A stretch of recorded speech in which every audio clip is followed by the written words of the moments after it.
Bangladeshi allrounder Shakib Al Hasan एक मुश्किल से निकलते नहीं है, दूसरी में पहले फंस जाते हैं। अब उनके साथ एक और वाकया हुआ है इंग्लैंड का, जो उन्होंने काउंटी सीजन खेला था इस बार सरे की नुमाइंदगी करते हुए। वहां पर उनका बॉलिंग एक्शन मशकूक करार दे दिया और अब उन्हें टेस्ट करने का कह दिया गया है। तो वाकया दरअसल कुछ ये है कि शकीब अल हसन ने सितंबर में सरे की नुमाइंदगी की थी वहां पर सरे काउंटी की, और समरसेट के खिलाफ मैच में बहुत ज़बरदस्त बॉलिंग की उन्होंने वहाँ पर 9 विकेटें हासिल की थी उस मैच में। लेकिन उस मैच में जो फील्ड अंपायर्स थे, ऑन फील्ड अंपायर्स स्टीव और डेविड, उन दोनों ने मैच के दौरान तो ना कोई उनको बॉलिंग करने पर वार्न किया, ना उनके मशकूक एक्शन को करार दिया, ना उनसे ये कहा कि आप चेकिंग कर रहे हैं या कोई आपका एक्शन मशकूक लग रहा है।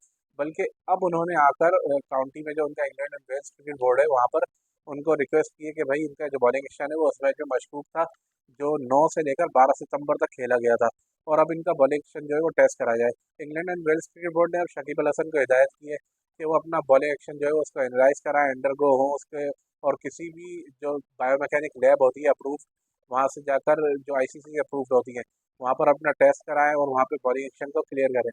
तो शकीब अल हसन ने मैच में ज़बरदस्त बॉलिंग की, उनका पूरा कैरियर गुजर गया। टेस्ट क्रिकेट से वो रिटायर हो गए क्योंकि जनूबी अफ्रीका के खिलाफ जो उनकी 2 टेस्ट सीरीज, जिसका उन्होंने बोला था कि मेरे करियर की आखिरी होगी, अपने मुल्क तो वापस जा नहीं सके क्योंकि उनके ऊपर बांग्लादेश में कत्ल का मुकदमा है। उससे पहले जिस तरह के हालात बने हुए हैं, शेख हसीना वाजिद की जिस तरह गवर्नमेंट का खात्मा हुआ, वो उसी गवर्नमेंट का हिस्सा थे। तो शकीब अल हसन के लिए बांग्लादेश जाना तो मुमकिन था ही नहीं। उससे पहले भी वो कई मरतबा मुख्तलिफ तनाज़ात में घिरते रहे।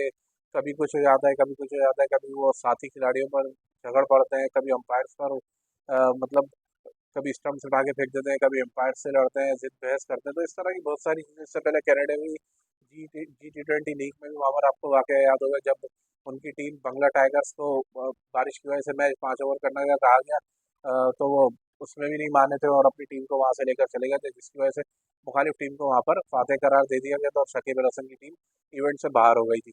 तो शकीब अल हसन आए रोज़ मुख्तलिफ तनाज़ात में घिरते जा रहे हैं। उनका टेस्ट और T20 करियर, जैसे मैंने आपको बताया कि पहले ही खत्म हो चुका है।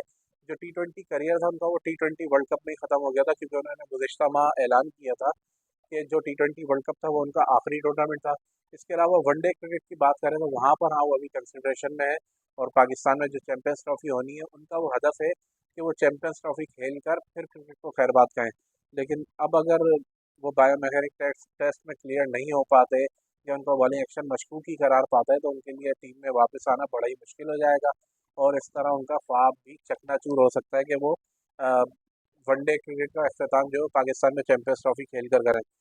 बेसिकली ये शाकिब अल हसन का करियर में पहली बार ही बॉलिंग एक्शन मशकूक करार पाया है, इसलिए उनको मअतली का सामना तो नहीं करना पड़ा। हाँ, लेकिन ये ज़रूर है कि England and Wales cricket board ने जब उनसे कहा है कि भाई जाकर अपना बॉलिंग एक्शन टेस्ट कराएं, तो उन्हें टेस्ट ज़रूर कराना पड़ेगा। तो वही शाकिब अल हसन के लिए आए रोज़ कुछ ना कुछ मुश्किलात आती ही जा रही हैं। उनके सितारे मुसलसल गर्दिश में, अब देखना है कि वो ये टेस्ट क्लियर कर पाते हैं या नहीं। मेरे ख्याल में तो क्लियर कर लेंगे और उनका करियर का इख्तिताम जो है वो पाकिस्तान में चैंपियंस ट्रॉफी खेल कर ही होगा। अगली वीडियो में मुलाकात होगी। लाइक, शेयर और सब्सक्राइब ज़रूर करें।